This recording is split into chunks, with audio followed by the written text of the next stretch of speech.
विद्यार्थी मित्रांनो, तुम्हाला एका व्हिडिओमध्येच एलिमेंटरीचं सर्व भूमिती कृत्ये पाहायला व सोडवायला मिळावी म्हणून हा एक केलेला प्रयत्न आहे। हा नक्कीच तुम्हाला आवडेल।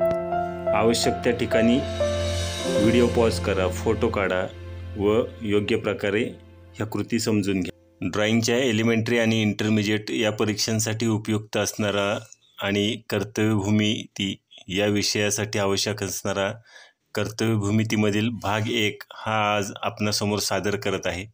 यामध्ये पहिला घटक आपण घेतोय रेषा विभाजन। रेषा विभाजन करत असताना सगळ्यात महत्त्वाचं म्हणजे या ठिकाणी आपल्याला ज्या रेषा विभाजन करायच्यात त्याच्यासाठी वेगवेगळी मापं दिलेली असतील, प्रश्न वेगवेगळे असतील। मात्र या ठिकाणी आपण 7 सेंटीमीटर अंतर घेतोय। रेषा 7 सेंटीमीटरची प्रथम काढून घ्यायची आहे। ती रेषा AB असेल। या AB रेषेचे आपल्याला 2 समान भाग करायचे आहेत। या ठिकाणी मी पेनचा वापर करतोय, परीक्षेमध्ये मात्र तुम्ही पेन्सिलचाच वापर करायचा आहे, हे प्रामुख्याने लक्षात घ्या। आणि पेनचा वापर करत असताना जे बारीक खुणा आहेत किंवा काही हलक्या हाताने जे ड्रॉइंग करायचे असतात ते तुम्हाला स्पष्ट दिसावेत। या व्हिडिओच्या माध्यमातून तुमच्यापर्यंत ते समजावेत म्हणून या ठिकाणी मी फक्त पेनचा वापर करतोय। तुम्ही मात्र परीक्षेमध्ये पेन्सिलचाच वापर करायचा आहे। आणि सगळ्यात महत्त्वाचं म्हणजे तुम्हाला परीक्षेमध्ये एकाच बाजूला हे सगळं सोडवायचं आहे आणि दुसऱ्या बाजूला अक्षरलेखन हा विभाग सोडवायचा आहे। अ आणि ब असे 2 विभाग असतात, हे लक्षात घ्या। आता या ठिकाणी कृती कशी करायची बघा। निम्म्यापेक्षा जास्त अंतराने आपण वरील आणि खालील बाजूस कंस काढून घेतोय आणि त्याच्यासाठी A केंद्रबिंदू आणि B केंद्रबिंदू मानून हे कंस काढायचे आहेत। ते कंस जिथं छेदतात तो छेदनबिंदू बरोबर मध्यभागी त्या ठिकाणी आपल्याला ती रेष जोडायची आहे आणि आपण या दोन्ही बिंदूंना एकत्र जोडल्यावर ती AB रेषेला छेदते आणि तो छेदनबिंदू म्हणजे आपला पॉईंट असेल आणि तो या रेषेचे 2 समान भाग करतो। ठीक आहे। यानंतर कृती क्रमांक 2 दिलेल्या रेषेचे 4 किंवा 8 समान भाग करणे। याच्यामध्ये आता आपल्याला रेषा कितीही मापाची असली तरी त्याचे 4 किंवा 8 समान भाग कसे करायचे, तर प्रथम आपण 2 भाग ज्या पद्धतीने केलेत त्या पद्धतीने 2 भाग करून घ्यायचे आणि त्याच्यानंतर आपण आता 4 भाग करणार आहोत आणि 4 केल्यानंतर पुन्हा त्याचे पुन्हा अर्धे पुन्हा अशा पद्धतीने 8 भाग करणार आहे। म्हणजे साधारण दुप्पटच्या प्रमाणामध्ये हे भाग आपल्याला या पद्धतीने करता येतात। या ठिकाणी आपण पहिली कृती जी आहे केलेली तीच इथं वापरलेली आहे। तुम्ही मात्र प्रत्येक प्रश्न पुन्हा पहिल्यापासून सोडवायचा आहे। तर या पद्धतीने आपण एक काम करूया।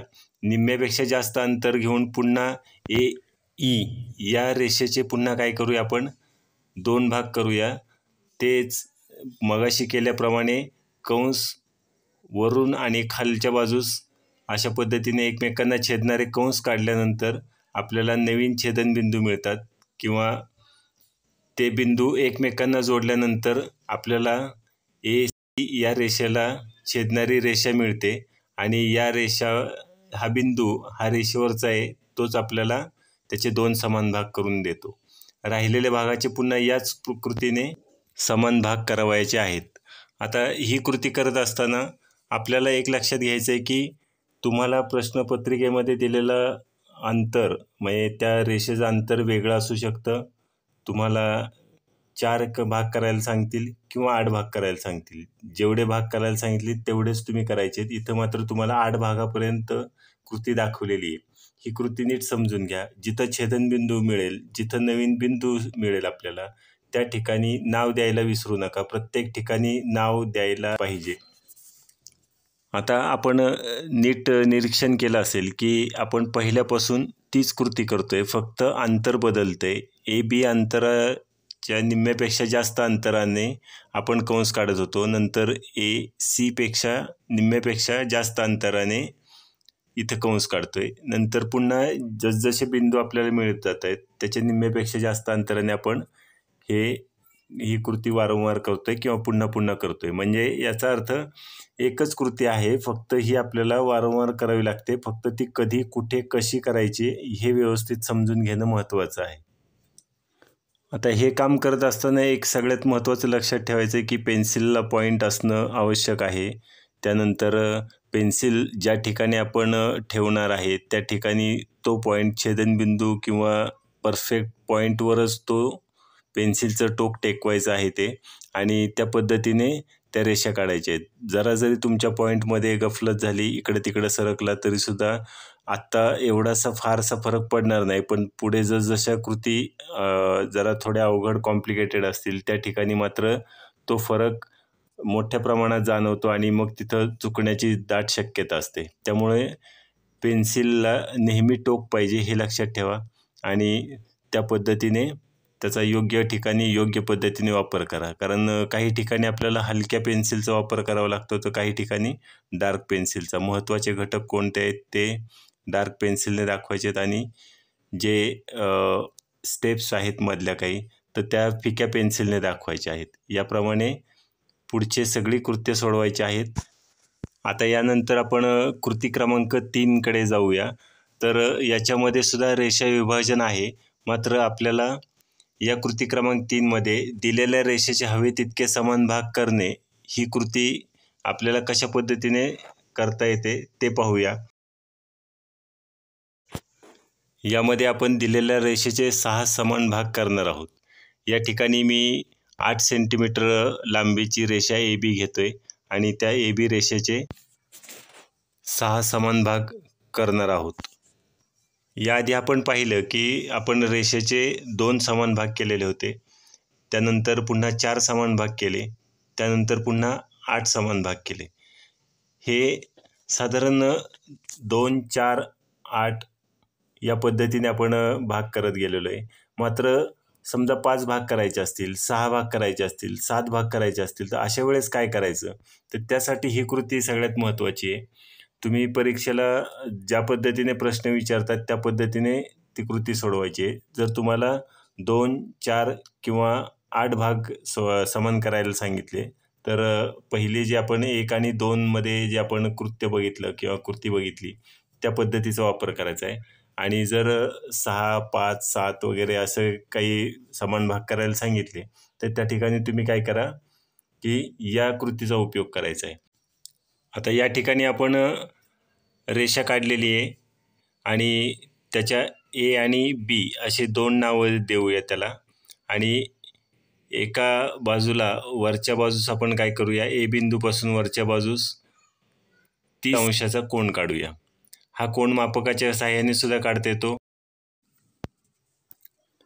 आपण या ठिकाणी आता 30 अंशाचा कोन A बिंदूपाशी जर वरून काढला, वरच्या बाजूस काढला, तर आता दुसरा जो कोन काढायचा आहे तो उलट्या बाजूने म्हणजे B बिंदूपाशी खालच्या बाजूला काढायचा आहे. त्यामुळं काय होईल की वरच्या बाजूला एक आणि खालच्या बाजूला एक वेगळा कोन तयार होईल आणि ही झिगझॅग सारखी दिसणारी आपल्याला रेषा इथं दिसू लागेल. आता या झिगझॅग सारख्या दिसणाऱ्या रेषेला पुन्हा आपण कंपासच्या साहाय्याने ठराविक अंतराने किंवा सोयीस्कर त्रिज्येने पुन्हा त्याच्यावर खुणा करणार आहोत. आता हे करत असताना अंतर किती घ्यायचं तर कसलंही माप इथं आवश्यक नाही आहे. तुम्हाला जे योग्य वाटते ते, फक्त त्या रेषेचे 6 समान भाग झाले पाहिजेत हे तुम्हाला अंदाजे कळलं पाहिजे आणि त्या पद्धतीने तुम्ही माप घ्यायचे. आता या ठिकाणी आपण कंपासमध्ये सोयीस्कर त्रिज्या घेतोय. ठीक आहे, सोयीस्कर त्रिज्या घेतल्यानंतर या त्रिज्येनुसार आपण काय करायचं आहे, याचे 5 जर तुम्हाला भाग करायचे असतील तर 5च खुणा करा, 6 करायचे असतील 6 करा, जर तुम्हाला 7 भाग करायचे असतील तर 7 करा. या ठिकाणी आपण काय करणार आहोत, 6 भाग करणार आहोत. त्यामुळं मी या ठिकाणी कंपासच्या साहाय्याने तिथं 6 भाग किंवा 6 खुणा करून घेतोय पहिल्यांदा. आता इथं कृतीमध्ये तुम्हाला व्यवस्थित दिसत असेल की 6 खुणा करत असताना मी काय करतोय, त्या पद्धतीने वरच्या बाजूला पहिल्यांदा खुणा करून घेतोय आणि नंतर खालच्या बाजूला करून घेणार आहे. या खुणा करत असताना एक मात्र काळजीपूर्वक लक्ष द्यायचं आहे की या कंपासमधलं अंतर कमी तर होत नाही ना किंवा वाढत नाही ना, कंपास तुमचा व्यवस्थित आहे का, तो योग्य पद्धतीने काम करतोय का, किंवा जर तुमच्याकडून काही माप किंवा अंतरामध्ये काही फसगत झाली तर तुम्ही पुन्हा पहिल्या बिंदूवर यायचं, तिथून चेक करू शकता आणि पुन्हा आहे त्या मापाने पुढचे खुणा करू शकताय. या पद्धतीने एका बाजूला पहिल्यांदा करून घ्या, नंतर दुसऱ्या बाजूला करून घ्या. हे दोन्ही केल्यानंतर तुम्हाला याच्यामध्ये 6-6 पॉईंट दिसतील. शेवटची जी खूण असेल ती सगळ्यात महत्त्वाची आहे, दोन्ही बाजूची शेवटची खूण. आणि ती तुम्ही कशा पद्धतीने किंवा त्याचा यूज कसा करताय याच्यावर बरंचसं अवलंबून आहे. कारण ती शेवटची खूण जर तुमची चुकली तर गफलत होऊ शकते किंवा तुमचं कृती चुकू शकते. त्यामुळं न घाबरता ही कृती करा आणि योग्य पद्धतीने ज्याप्रमाणे दाखवले त्याप्रमाणे कृती करत जा. हे ज्यावेळेस दाखवलं जातं त्यावेळेस तुम्ही सुद्धा स्वतः करायला घ्या, म्हणजे ते समजेल आणि लगेच तुम्हाला प्रॅक्टिकली ते सगळं अनुभव घेता येईल त्याचा. आता या ठिकाणी शेवटची जी खूण आहे ती मोजून एकदा खात्री करून घ्यायची आणि शेवटची खूण आहे ती काय करायची, खालच्या बाजूची खूण ए ठिकाणी जोडायची आणि वरच्या बाजूची शेवटची खूण आहे ती बी या ठिकाणी जोडायची. म्हणजे आपल्याला एक पतंगाकृती आकारासारखा आकार तयार होईल आणि त्याच्यानंतर मध्ये जे अंतर राहते त्याच्यामध्ये तिरक्या रेषा मारत जायचे. त्या पुसट मारा, कारण त्या एवढ्या आवश्यक नसतात की ज्या मूळ चित्राला किंवा मूळ कृतीला डिस्टर्ब करतील किंवा त्याचं महत्त्व कमी करतील. या पद्धतीने हलक्या हाताने ह्या मधल्या रेषा काढायच्या आणि त्या सगळ्या रेषा काढल्या की त्या मूळ रेषेला जिथं छेदतायत तो बरोबर छेदनबिंदू आहे, तिथं खुणा करून घ्यायच्या उभ्या. थोड्याशा उभट खुणा करून घ्या आणि त्या प्रत्येक खुणेला किंवा प्रत्येक बिंदूला तिथं आपण नाव द्यायचे. ठीक आहे, तर विद्यार्थी मित्रांनो, या कृती तुम्हाला समजल्या असतीलच. पुढील भागात पुढील कृत्ये समजून सांगितली जातील. मात्र हा व्हिडिओ पाहत असताना तुम्ही स्वतःहून ह्या कृती करायला घ्यायचेत आणि हे प्रश्न सोडवायचेत. जर तुम्ही अशा पद्धतीने केला, जिथं समजत नाही तिथं पुन्हा पहा, जिथं कळत नाही आहे किंवा लक्षात येत नाही आहे तिथं झूम करण्याचा प्रयत्न करा किंवा पुन्हा पुन्हा ते बघून व्यवस्थित समजून घ्या आणि याच्याबरोबरच करण्याचा प्रयत्न करा. भूमिती हा विषय काही अवघड नाही आहे. कृती क्रमांक 4 मध्ये आपण पाहणार आहोत दिलेल्या रेषेवर तिच्यामधील दिलेल्या बिंदूपासून लंब काढणे. यामध्ये आपण रेषा ए बी ही 8 सेंटीमीटर लांबीची घेत आहोत. तर पाहूया आता कृती कशी करायची ते. इथं आपण पट्टीच्या साहाय्याने 8 सेंटीमीटर अंतर घेत आहोत. पेन्सिलला टोक चांगलं असणं किंवा टोक खराब झालं असेल तर वारंवार त्याला शार्प करणं आणि टोक सुस्थितीत ठेवणं हे आपलं काम आहे. इथं आपण रेषा ए बी ही 8 सेंटीमीटर काढलेली आहे. 8 सेंटीमीटर लांबीच्या रेषेवरच ए बिंदूपासून 5 सेंटीमीटर अंतरावर आपण सी बिंदू घेतोय. हा सी बिंदू घेतल्यानंतर सोयीस्कर त्रिज्येने ए बी रेषेवर अर्धगोल काढतोय आपण. आता लंब काढण्याची जी कृती आहे ती इथं आपण उपयोगात आणतोय. त्याला डी आणि ई नाव देऊया. हे जे दोन डी आणि ई बिंदू मिळालेले आहेत या दोन्हीच्या निम्म्यापेक्षा जास्त अंतराने. आता निम्म्यापेक्षा जास्त अंतराने वरील बाजूस काय करायचं, आपल्याला कंस काढायचे. हे वरील बाजूस कंस काढताना डी केंद्रबिंदू मानायचा, तर दुसरा कंस काढायच्या वेळेस ई केंद्रबिंदू घेऊन हे कंस एकमेकाला छेदतात या पद्धतीने काढायचे. मिळणाऱ्या नवीन बिंदूला आपण एफ नाव देऊया. या ठिकाणी आपली लंब काढण्याची कृती संपलेली आहे. म्हणजे अशा पद्धतीने आपण दिलेल्या रेषेवर दिलेल्या बिंदूतून लंब काढू शकतो. आता आपण पाहूया कृती क्रमांक 5 म्हणजेच दिलेल्या रेषेवर तिच्या बाहेरील दिलेल्या बिंदूपासून लंब काढणे. चला तर बघूया आता पुढील कृती. इथं आपण सर्वात प्रथम ए बी ही रेषा घेतोय. ही रेषा 7 सेंटीमीटर लांबीची आहे. या 7 सेंटीमीटर ए बी रेषेच्या वरील बाजूस जी रिकामी जागा आहे त्या रिकाम्या जागेमध्ये आपण एक ठराविक किंवा काही अंतरावर, याला कुठलेही मोजमाप नाही आहे, ह्या अंतरावर आपण एक बिंदू घेतला आहे आणि त्या बिंदूतून आपण खाली असणाऱ्या ए बी रेषेला छेदणारा एक कंस काढायचा आहे. तो छेदणारा कंस 2 ठिकाणी छेदेल अशा पद्धतीने काढायचा आहे. आता वर जो आपण बिंदू घेतला आहे तो या कंसाच्या बरोबर खाली मध्यभागी आलेला आहे. कंस त्याच्या बरोबर खालच्या बाजूला मध्यभागी असणार आहे. एम बिंदू जो आपण वरती घेतलेला आहे आता मगाशी आपण जी रेषा विभाजनाची कृती बघितली, रेषा विभाजन करत असताना आता आपण फक्त खालच्या बाजूला सी आणि डी याच्या निम्म्यापेक्षा जास्त अंतराने कंस काढतोय. हे कंस काढल्यानंतर आपल्याला नवीन एक छेदनबिंदू मिळेल आणि तो छेदनबिंदू आणि एम हे बिंदू एकमेकांना रेषेच्या सहाय्याने जोडले की काढण्याची आपली कृती इथे पूर्ण होते. आता कृती क्रमांक 6 पाहूया की दिलेल्या कोणाचे 2 समान भाग करणे. आता या ठिकाणी कोण कितीही मापाचा असला तरी त्याचे 2 समान भाग कसे करायचे हे आपण पाहूया. इथं एल, एम आणि एन हा कोण काढायचा आहे. इथं मी माहितीसाठी आपलं फक्त कंपासच्या सहाय्याने तुम्हाला कोण काढून दाखवतोय. कोण कोणत्याही मापाचा असला तरी चालतोय, तो अंदाजे काढला तरी चालतोय. आता इथं एल, एम, एन हा कोण आपण 55 अंश मापाचा काढतोय. कंपास कोण मापकाच्या सहाय्याने इथं आपण 55 अंश असं खूण करून घेतलेलं आहे त्या नंबरवर आणि पट्टीच्या सहाय्याने जोडून पुन्हा तो कोण तयार केलेला आहे. आता त्या रेषेला एल नाव देऊया. एल, एम, एन हा बरोबर किती अंशाचा झाला तर 55 अंशाचा झाला आहे. आता हा 55 अंशाचा कोणाला काय करायचं आहे की त्याच्या दोन्ही बाजूंना एम केंद्रबिंदू घेऊन सोयीस्कर त्रिज्येने कंस काढायचा आहे आणि नंतर त्या कंसाच्या म्हणजे निम्म्यापेक्षा जास्त अंतराने. आता त्या कंसांना आपण सी डी नाव दिले त्या बिंदूंना, तर सी डीच्या निम्म्यापेक्षा जास्त अंतराने डी आणि सी केंद्रबिंदू घेऊन दोन्ही बाजू एका बाजूला कंस काढायचेत. तर ते कंस कोणाच्या आतल्या बाजूला काढायचेत आणि पुन्हा तो छेदनबिंदू एमला जोडायचा आहे. म्हणजे या ठिकाणी आपली ही कृती पूर्ण होते. अशा पद्धतीने आपण कोणाचे 2 समान भाग करू शकतो. आता कृती क्रमांक 7 मध्ये आपण पाहणार आहोत काटकोणाचे 3 समान भाग करणे. काटकोण हा 90 अंशाचाच कोण असतो. तर या 90 अंशाच्या कोणाचे 3 समान भाग कशा पद्धतीने करायचे ते बघूया.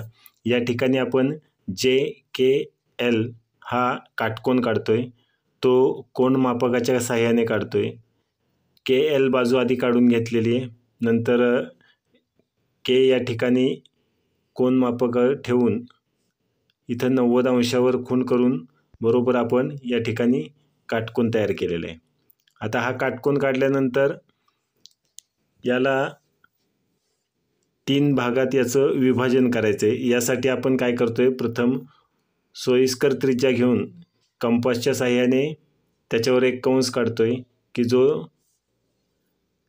के एल आणि के जे या बाजूंना छेदेल आणि त्याच अंतराने ज्या अंतराने आपण कंस काढला आहे त्याच अंतराने ज्या बाजूला कंस छेदलेला आहे तिथून आपण ई आणि एफ ही नावं दिलेली आहेत. ते केंद्रबिंदू मानून कंस काढायचे आहेत आणि ते जिथं छेदतात ते छेदनबिंदू आपण के या केंद्रबिंदूच्या तिथं जोडायचे आहेत. म्हणजे काटकोणाचा जो मध्य आहे त्या ठिकाणी ते जोडायचे आहेत. अशा पद्धतीने काटकोणाचे 3 समान भाग होतात. कृती क्रमांक 8 दिलेल्या बाजूचा समभुज त्रिकोण काढणे. म्हणजे 5 सेंटीमीटर बाजू असलेला इथं आपण समभुज त्रिकोण काढणार आहोत. या ठिकाणी आपण 5 सेंटीमीटर बाजूंचा समभुज त्रिकोण काढणार आहोत. त्यासाठी प्रथम खालची बाजू पायाकडची ती घेऊया. 5 सेंटीमीटर अंतराची रेषा इथं आपण काढतोय. 5 सेंटीमीटर अंतराला बरोबर आपण खूण करून घ्यायचे आणि नंतर तेच अंतर कंपासमध्ये घेऊन त्या कंपासच्या सहाय्याने इतर 2 बाजू काढायचे आहेत. त्यासाठी आपल्याला काय करावं लागेल, तर प्रथम कंपासचं जे टोक आहे ते एका बिंदूवर ठेवून वरच्या बाजूस कंस काढायचा आहे आणि नंतर दुसऱ्या बिंदूवर ठेवून पुन्हा त्या कंसाला छेदणारा एक कंस काढायचा आहे. जिथं छेदनबिंदू मिळतोय त्या ठिकाणी आपण काय करतोय, त्याला नाव देतोय आणि त्या ठिकाणी हे दोन्ही बिंदू जोडायचे. अशा पद्धतीने आपल्याला 5 सेंटीमीटर बाजू असलेला समभुज त्रिकोण काढता येईल. मात्र प्रत्येक ठिकाणी प्रत्येक बिंदूला जी प्रश्नामध्ये नावं दिलेली आहेत तीच नावं त्याला द्यायची आहेत. आपण नावं द्यायला मात्र विसरू नये. आता आपण कृती क्रमांक 9 पाहूया. समान बाजूंपैकी एक बाजू व समान कोनांपैकी एक कोन दिला असता समद्विभुज त्रिकोण काढणे. या ठिकाणी आपण BD रेषा ही काढतोय. या BD रेषेवर B बिंदूपासून आपण एक कोन काढायचा आहे. तो कोन 65 अंश मापाचा असेल, कारण आपल्याला प्रश्नामध्ये 65 अंश मापाचा कोन काढा असं सांगितलेलं आहे. तर 65 अंश माप कुठे येते त्या ठिकाणी आपण तो कोन काढतोय. आता हा कोन काढल्यानंतर त्या कोणाला नाव द्यायचे, तो किती अंशाचा कोन आहे ते तिथे दर्शवायचे. त्यानंतर एक बाजू आपल्याला 5 सेंटीमीटर दिलेली आहे. तर कंपासमध्ये आपण 5 सेंटीमीटर अंतर घ्यायचं आहे. कंपासमध्ये 5 सेंटीमीटर अंतर घेऊन B केंद्र मानून वरील कोन काढलेल्या रेषेला तो छेदणारा कंस काढायचा आणि त्याला A नाव द्यायचे. आता A आणि B अंतराने पुन्हा BD रेषेला छेदणारा एक कंस काढायचा आहे आणि तो असेल आपला C बिंदू. तर हा छेदणारा जो बिंदू आहे तो आपण A ला जोडला आणि त्याला C नाव दिले. अशा आता कृती क्रमांक 10 बघूया. यामध्ये प्रश्न आहे, पाया 7 सेंटीमीटर व पायालगतचे दोन कोन अनुक्रमे 60 अंश व 50 अंश मापांचे घेऊन त्रिकोण काढा. तर पाहूया हा त्रिकोण कसा काढायचा. त्यासाठी पाया आपण 7 सेंटीमीटर घेतोय. इथं पट्टीच्या साहाय्याने आपण 7 सेंटीमीटर रेष काढलेली आहे. त्या रेषेला AB हे नाव दिलेले आहे. आता ह्या AB रेषेच्या A बिंदूपासून आपण 60 अंश मापाचा कोन काढतोय. या ठिकाणी 60 अंश मापाचं खूण करून घेऊन तिथं पट्टीच्या साहाय्याने रेष घेतलेली आहे आणि तिथं कोणाचं माप आपण लिहिलेलं आहे 60 अंश. त्यानंतर आपण पुढची कृती करणार आहोत की दुसरी बाजू त्याची किती आहे तर 50 अंश आहे. तर इथं 50 अंशावर आपण खूण केली आणि ती बाजू देखील आपण पट्टीने जोडून घेतली. या दोन्ही कोणांच्या ज्या वाढणाऱ्या रेषा आहेत त्या एकमेकांना कुठेतरी छेदतात आणि जिथं छेदतात तिथं आपण C बिंदू नाव देऊया. अशा पद्धतीने पायालगतचे कोन 60 अंश व 50 अंश मापाचे होतात. कृती क्रमांक 11 मध्ये आपण पाहणार आहोत. यामधला प्रश्न आहे 7 सेंटीमीटर, 5 सेंटीमीटर आणि 4 सेंटीमीटर बाजू असणारा त्रिकोण काढा. तर बघूया आपण कशी आहे ही कृती सोडवायची ते. यामध्ये आपण प्रथम 7 सेंटीमीटर बाजू असणारी AB रेषा काढून घेतोय. AB रेषा काढल्यानंतर आपल्याला दुसऱ्या दोन बाजूंची अंतरसुद्धा या ठिकाणी दिलेली आहेत. तर त्याचा विचार करूया. आता त्यानंतर 5 सेंटीमीटर एक बाजू घ्यायची आपल्याला. तर 5 सेंटीमीटर कंपासमध्ये अंतर घ्यायचे आणि कंपासच्या साहाय्यानेच ह्या खुणा करायच्या आहेत. कंपासच्या साहाय्याने एक कंस काढून घ्यायचा 5 सेंटीमीटर त्रिज्याचा आणि त्यानंतर 4 सेंटीमीटर अंतर घेऊन 4 सेंटीमीटर त्रिज्याचा एक त्याला छेदणारा कंस काढायचा आहे. अशा रीतीने हे दोन्ही कंस जिथं एकमेकांना छेदतात तिथे एक नवीन बिंदू तयार होतो आणि तो बिंदू म्हणजे आपल्या त्रिकोणाचा एक कोन किंवा C हा बिंदू त्या ठिकाणी आपल्याला मिळतो. अशा रीतीने ही कृती या ठिकाणी पूर्ण होते.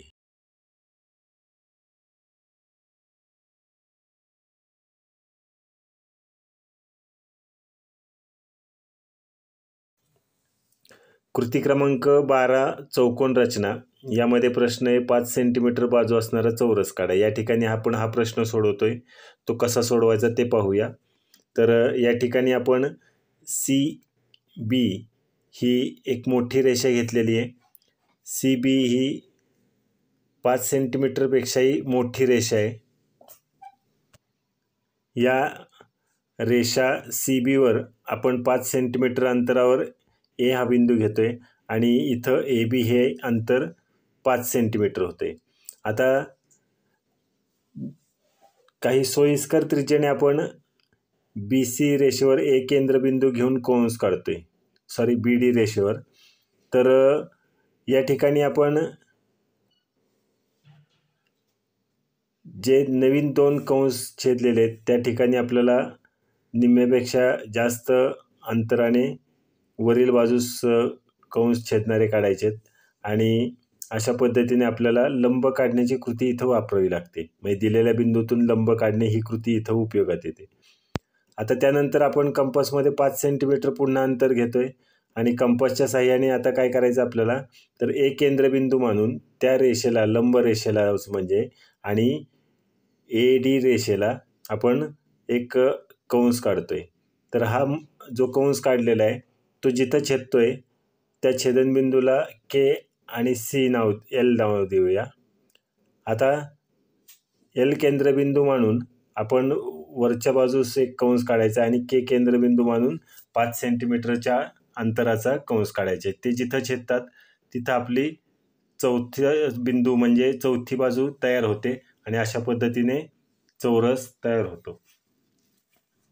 कृती क्रमांक 13 पाहूया. कर्ण दिला असता चौरस काढणे. प्रश्न या ठिकाणी असा आहे की 8 सेंटीमीटर कर्ण असणारा चौरस काढा. तो कशा पद्धतीने काढायचा ते आपण पाहूया. प्रथम आपण 8 सेंटीमीटर असणारी रेषा घेऊया. तर 8 सेंटीमीटर अंतर असणारी रेषा या ठिकाणी आपण काढतोय. त्याचा बाजूचे जे टोकाचे जे बिंदू आहेत ते थोडे डार्क करायचे आहेत आणि त्याला आपण AB नाव देऊया. या ठिकाणी हे AB अंतर 8 सेंटीमीटर त्रिज्याचं 8 सेंटीमीटर आहे. यानंतर आपण नेहमीप्रमाणे रेषा विभाजनाचं कृत्य या ठिकाणी वापरतोय. निम्म्यापेक्षा जास्त अंतराने वरील आणि खालील बाजूस कंस काढायचे आणि त्यानंतर मध्ये जो बिंदू मिळेल त्या बिंदूपासून B पर्यंतचं अंतर कंपासमध्ये घ्यायचं आहे. मध्यभागी जो बिंदू आहे तिथून पुन्हा आपण नवीन छेदणारी रेषा आहे त्याला कंस काढायचे आणि ते कंस म्हणजे आपल्या चौरसाचे बाजू त्या ठिकाणी जॉईन होणार आहेत. अशा प्रकारे हा चौरस आपण ज्याचा कर्ण 8 सेंटीमीटर आहे असा आपण इथं चौरस काढलेला आहे. अशा पद्धतीने कर्ण दिला असता चौरस काढणे ही कृती पूर्ण करायची आहे.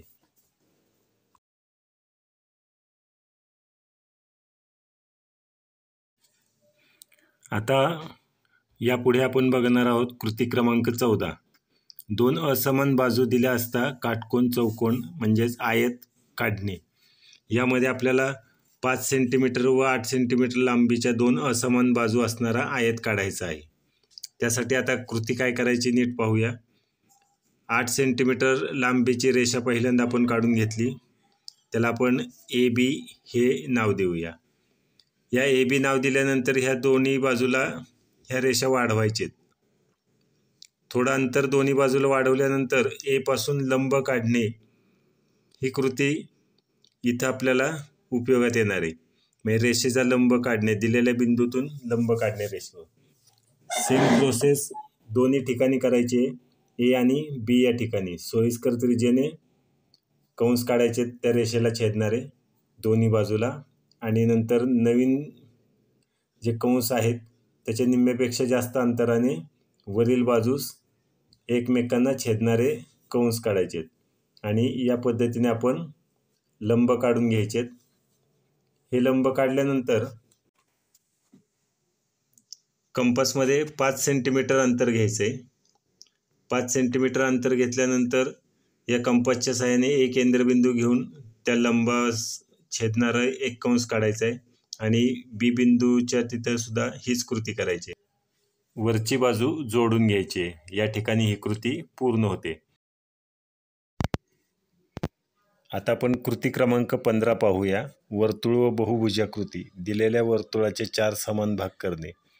याच पद्धतीने 3 सेंटीमीटर त्रिज्येचे वर्तुळ काढून त्याचे 4 समान भाग करायचे आहेत. या ठिकाणी आपण 3 सेंटीमीटर अंतर घेऊन वर्तुळ काढतोय. हे वर्तुळ प्रथम काढून घ्यायचे. हलक्या पद्धतीने वर्तुळ काढायचे.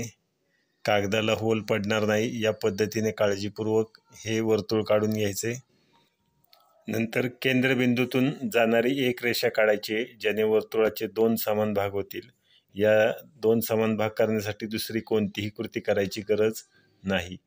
मात्र वर्तुळाचे जो व्यास तयार होतोय त्या व्यासाच्या निम्म्यापेक्षा जास्त अंतराने दोन्ही बाजूने कंस काढायचेत. दोन्ही बाजूने कंस काढल्यानंतर ते केंद्रबिंदूतून इकडून तिकडे घालवायचेत आणि अशा पद्धतीने वर्तुळाचे 4 समान भाग होतात. हे 4 समान भाग झाल्यानंतर वर्तुळाचे आता 8 समान भाग कसे करायचे हेही याच कृतीतून आपल्याला करायचे. प्रथम 4 भाग केल्यानंतर पुन्हा त्याचा जो चतकोर भाग आहे त्या भागाचं पुन्हा विभाजन करायचे. निम्म्यापेक्षा जास्त अंतराने कंस छेदायचेत आणि ते छेदलेले कंस पुन्हा केंद्रबिंदूतून पलीकडच्या बाजूला घालवायचेत. ही कृती 2दा करायची आपल्याला आणि ही कृती 2दा केल्यानंतर पुन्हा राहिलेल्या भागाचे विभाजन होते. अशा पद्धतीने या वर्तुळाचे 8 समान भाग करता येतात. या ठिकाणी कृती क्रमांक 15.2 बघूया. दिलेल्या वर्तुळाचे 6 समान भाग करणे. प्रश्न असा आहे की 3 सेंटीमीटर त्रिज्येच्या वर्तुळाचे 6 समान भाग करा. आता यासाठी आपण एक वर्तुळ काढून घ्यायचं आहे. हे वर्तुळ काढल्यानंतर ज्या त्रिज्येने हे वर्तुळ काढले त्याच त्रिज्येने या वर्तुळाचे 6 समान भाग होतात. केंद्रबिंदू ठळक करून घ्यायचा आहे. मध्यभागी एक रेष काढून घ्यायची आहे. 2 समान भाग होतील. ज्या त्रिज्येने वर्तुळ काढले त्याच त्रिज्येने दोन्ही बाजूला वर्तुळावर स्पर्श करणारे कंस काढायचेत आणि या पद्धतीने आपण पुढं खुणा करत गेल्यानंतर आपल्याला 6 खुणा मिळतील आणि या पद्धतीने वर्तुळाचे 6 समान भाग करता येतात. ही कृती खूप सोपी आहे, फक्त लक्षपूर्वक करणं गरजेचं आहे. आता पाहूया आपण कृती क्रमांक 16. एक बाजू दिली असता नियमित पंचकोन किंवा सप्तकोन काढणे. 4 सेंटीमीटर बाजूचा इथं पंचकोन काढायचा आहे. ती कृती कशी करायची बघूया. आधी आपण AB ही रेषा 4 सेंटीमीटर लांबीची घेतलेली आहे. ही AB रेषा काढल्यानंतर त्याच्या निम्म्यापेक्षा जास्त अंतराने या रेषेचं विभाजन करायचं आहे. दोन्ही बाजूला कंस काढून घ्यायचेत. दोन्ही बाजूला कंस एकमेकांना छेदणारे काढले की ते पट्टीच्या साहाय्याने जोडून घ्यायचेत. हे जोडून झाल्यानंतर पुन्हा आपल्याला नवीन एक बिंदू मिळेल. त्या बिंदूला आपण C नाव देऊया. तो C बिंदू हा AB रेषेचा मध्य असेल. CA किंवा CB या अंतराने C केंद्रबिंदू घेऊन एक अर्धवर्तुळ काढायचे. A पासून स्टार्ट झालेलं वर्तुळ B पर्यंत तिथे येऊन संपणार आहे. अशा पद्धतीने अर्धवर्तुळ काढल्यानंतर जिथं छेदन रेषेला ते वर्तुळ छेदतंय त्या ठिकाणी आपण 4 नंबर द्यायचा आहे. ठीक आहे. ज्या ठिकाणी बिंदू छेदतोय तिथं 4 नंबर द्यायचा आहे. नंतर AB अंतर घेऊन त्या अंतराने लंबरेषेलाच काय करायचं आहे, पुन्हा एक कंस काढायचा आहे. तो जिथं छेदतो तिथं 6 नंबर द्यायचा आहे. अशा पद्धतीने 4 आणि 6 याच्या अंतराच्या मध्यभागी आपल्याला जी रेष आहे ती रेष दुभागायची आहे. 4 आणि 6 मधलं अंतर दुभागायचे. निम्म्यापेक्षा जास्त अंतराने दोन्ही बाजूला कंस काढून घ्यायचेत. 4 केंद्रबिंदू घेऊन एकदा आणि 6 केंद्रबिंदू घेऊन एकदा.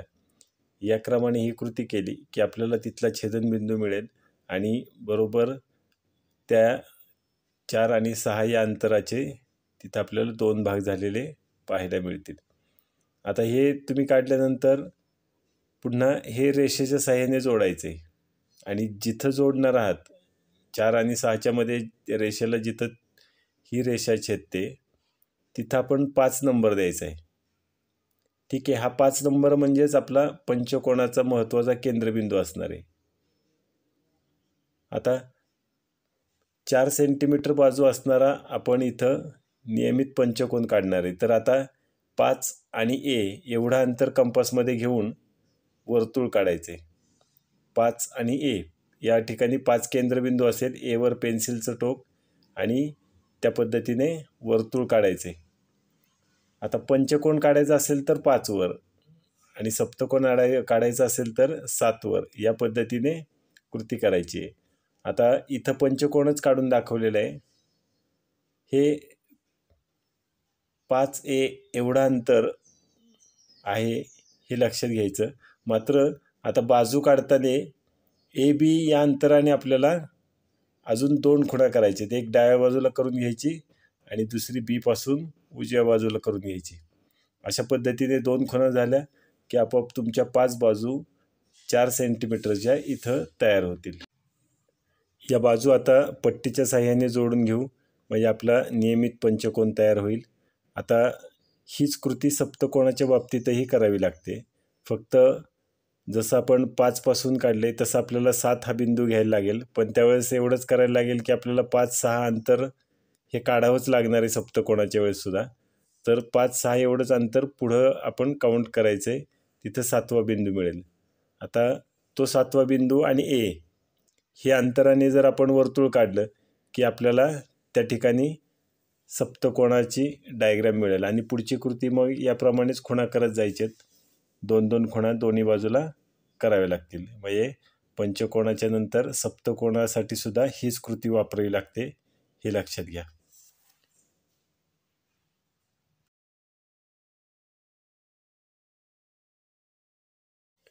कृती क्रमांक 17 बघूया. त्रिकोणात वर्तुळ अंतर्लिखित करणे. 7 सेंटीमीटर 5 व 6 सेंटीमीटर बाजू असणारा त्रिकोण काढून त्यात वर्तुळ अंतर्लिखित करा. यामध्ये आता आपण 7 सेंटीमीटर AB बाजू घेतलेली आहे आणि 5 सेंटीमीटरचा एक कंस काढलेला आहे A केंद्रबिंदू म्हणून, आणि 6 सेंटीमीटर अंतर घेऊन B केंद्रबिंदू म्हणून त्याला छेदणारा कंस काढला आहे. हे दोन्ही कंस ज्या ठिकाणी छेदतात ते एकमेकांना जोडून घ्यायचेत आणि अशा पद्धतीने त्रिकोण तयार होईल. आता या त्रिकोणामध्ये आपल्याला वर्तुळ अंतर्लिखित करायचे. त्यासाठी कोन दुभागणे ही कृती इथं उपयोगात येणार आहे. एक केंद्रबिंदू मानून सोयीस्कर त्रिज्येने प्रथम आपण इथं एक कंस काढून घ्यायचा आहे आणि जो कंस आहे तो दुसऱ्या बाजूलाही काढून घ्यायचा आहे. आता त्या कंसाच्या निम्म्यापेक्षा जास्त अंतराने आपल्याला काय करायचं आहे, तर पुन्हा हा कोन दुभागायची कृती या ठिकाणी आपल्याला करायची आहे. दोन्ही बाजूने कंसाच्या निम्म्यापेक्षा जास्त अंतराने छेदणारे एकमेकांना कंस काढायचे आणि ते पुन्हा A आणि B बिंदूमधून ते कंसातून पलीकडे घालवायचे त्रिकोणाच्या बाहेर. आणि अशा पद्धतीने आपल्याला काय होईल, तर 2 कंस छेदून त्या ठिकाणी एक नवीन बिंदू तयार होणार आहे. तो नवीन बिंदू आपल्याला मिळेल. तो बिंदू डार्क करून घ्यायचा आहे आणि त्याला आपण D नाव देतोय. त्या D बिंदूपासून आपल्याला पुन्हा लंब काढायचं आहे, म्हणजे बाहेरील बिंदूतून रेषेवर लंब काढणे. त्यासाठी आता ही कृती बघा, इथं AB रेषेला 2 ठिकाणी छेदणारा कंस या ठिकाणी आपण काढतोय. तो काढल्यानंतर आपल्याला नवीन 2 बिंदू मिळतात त्याच्या निम्म्यापेक्षा जास्त अंतराने. आता इथं आपण E आणि F नाव देतोय. E आणि F नाव दिल्यानंतर EFच्या निम्म्यापेक्षा जास्त अंतराने बाहेरील बाजूस आपण खालच्या बाजूस एकमेकांना छेदणारे कंस काढतोय E आणि F केंद्रबिंदू मानून. या पद्धतीने आपल्याला AB रेषेवर लंब काढता येतो आणि तिथं आपण G नाव देऊया. आता D आणि G हे अंतर घेऊन आपल्याला वर्तुळ काढायचे आणि ते वर्तुळ असेल, ते अंतर्लिखित होणारं वर्तुळ असेल, ते त्रिकोणाच्या 3ही बाजूंना स्पर्श करेल. या पद्धतीने हे वर्तुळ काढता येतं. ही कृती नीट समजून घ्या. आता पाहूया कृती क्रमांक 18. चौरसात एक वर्तुळ अंतर्लिखित करणे. प्रश्न असा आहे की 5 सेंटीमीटर बाजूचा चौरस काढून त्यात 4ही बाजूंना स्पर्श करणारे वर्तुळ अंतर्लिखित करणे. यामध्ये आता 5 सेंटीमीटर बाजू असणारं आपण AB इथं रेषा काढलेली आहे आणि ती वाढवलेली आहे.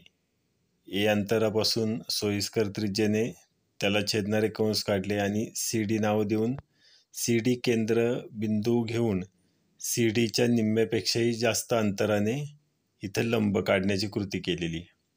हा लंब काढल्यानंतर पुन्हा 5 सेंटीमीटर अंतर घेऊन वरच्या बाजूस लंब ज्या ठिकाणी आहे त्या रेषेला छेदणारा एक कंस काढला आणि पुन्हा B केंद्रबिंदू घेऊन वरच्या बाजूस एक कंस काढायचा आहे. ते अंतर मात्र AB एवढंच असलं पाहिजे. वरच्या बाजूस एक कंस काढल्यानंतर पुन्हा त्याच प्रकारे B पासून ती कृती करायची आणि पुन्हा नवीन जो केंद्रबिंदू मिळाला आहे ते एकमेकांना छेदतात त्या ठिकाणी ते जोडून घ्यायचेत. अशा पद्धतीने आपल्याला इथं चौरस काढता येईल 5 सेंटीमीटर बाय 5 सेंटीमीटरचा. आता हा चौरस त्याचे जे कर्ण आहेत ते एकमेकांना जोडून घ्यायचेत आणि ते जिथं छेदतात तो छेदनबिंदू म्हणजे तिथून आपल्याला AB रेषेवर लंब काढायचा आहे.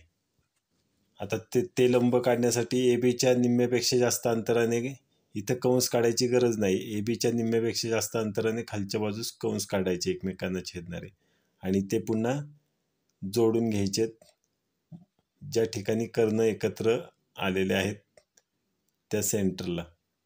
अशा पद्धतीने आपल्याला AB रेषेवर आयताच्या चौरसाच्या केंद्रबिंदूतून लंब मिळेल आणि नंतर आपण M नाव देऊया. OM या त्रिज्येने वर्तुळ काढायचं आहे. OM या त्रिज्येने वर्तुळ काढल्यानंतर हे चौरसाच्या चारही बाजूंना स्पर्श करेल.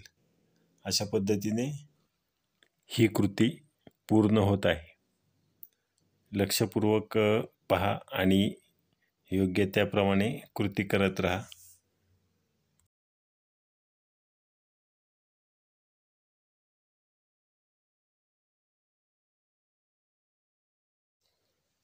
आता आपण कृती क्रमांक 19 पाहूया.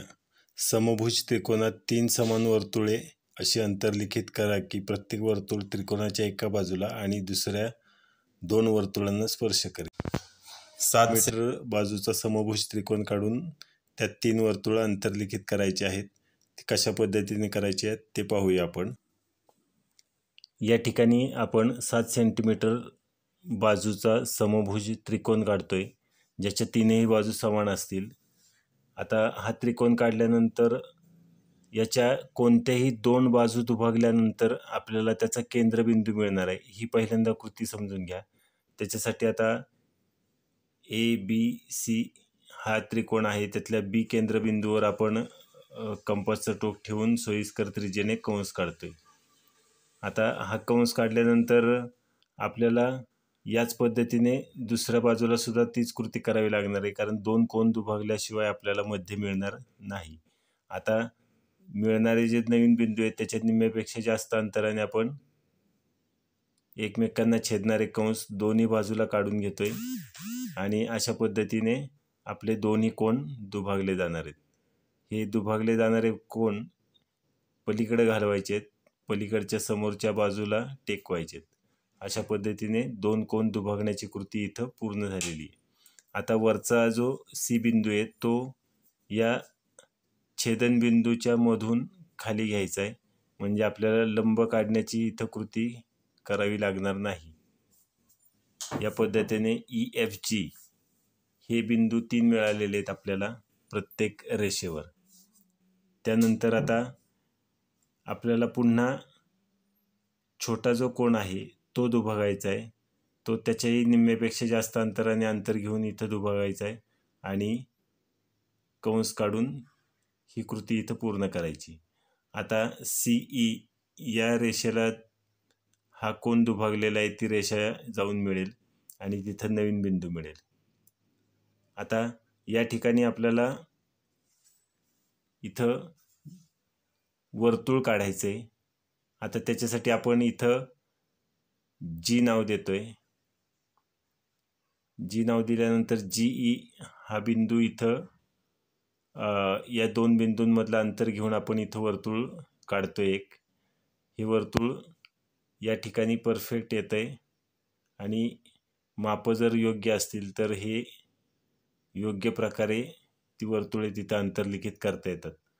आता इथं ओ एक नाव देतोय आपण, जो इथं आपला सेंटरचा जो मधला बिंदू होता त्याला, आणि ओ जी या अंतराने इतर ओ एफ आणि ओ जी या बाजूंना इथं काय करायचं आहे, खुणा करून घ्यायचे आहेत. या खुणा केल्यानंतर पुन्हा वर्तुळ अंतर्लिखित केलेलं आहे जी या अंतराने पुन्हा इथं ही वर्तुळं काढून घ्यायची आहेत. आणि आपल्याला ही तीनही वर्तुळे इथं अंतर्लिखित झालेली दिसतील. ही वर्तुळं अंतर्लिखित होत असताना ती त्रिकोणाच्या एका बाजूला एक वर्तुळ स्पर्श होईल, तर इतर शेजारच्या 2 वर्तुळांना ही वर्तुळं स्पर्श करतात. अशा पद्धतीने हा प्रश्न इथं सोडवायचा आहे.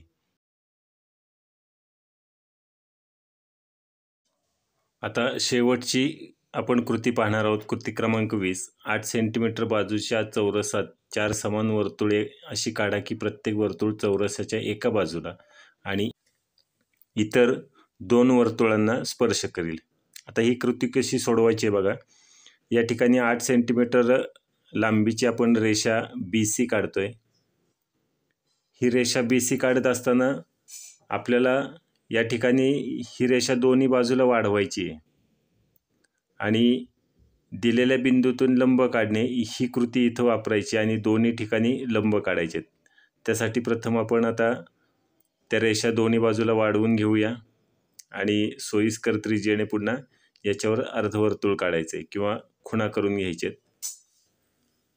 हे झाल्यानंतर आपल्याला जे नवीन बिंदू मिळतात त्यांना नावं द्यायची आहेत.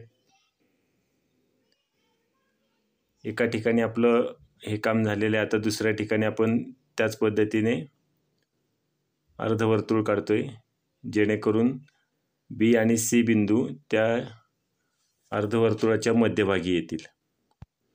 आता त्याला आपण नावं दिलेली आहेत JKLM. JKच्या निम्म्यापेक्षा जास्त अंतराने वरील बाजूस कंस काढायचे की जे एकमेकांना छेदतील. अशा पद्धतीने J आणि K हे केंद्रबिंदू मानून आपण हे कंस काढलेले आहेत. आता तुम्हाला या ठिकाणी थोडी तिरकी रेषा दिसण्याची शक्यता आहे, कारण व्हिडिओचा अँगल आणि चित्र यामध्ये थोडीशी फसगत होण्याची शक्यता आहे. तर हे 90 डिग्रीमध्येच येतात. आता ह्या रेषा आपण वर वाढवायचे आहेत. आपल्याला जिथपर्यंत हवे आहेत तिथपर्यंत वाढवायचे आहेत. आपल्याला साधारण अंदाज येतोच की आपल्याला किती रेषा वर घ्यायची आहे, कारण 8 सेंटीमीटर अंतरावर आपल्याला पुन्हा खूण करायची आहे इथून.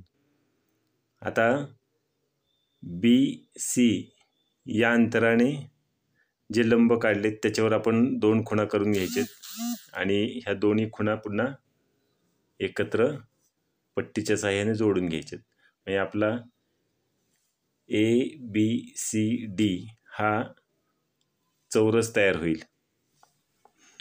या तयार झालेल्या चौरसाचे समोरासमोरील कोन जोडायचे पट्टीच्या साहाय्याने, त्याला आपण कर्ण म्हणतो.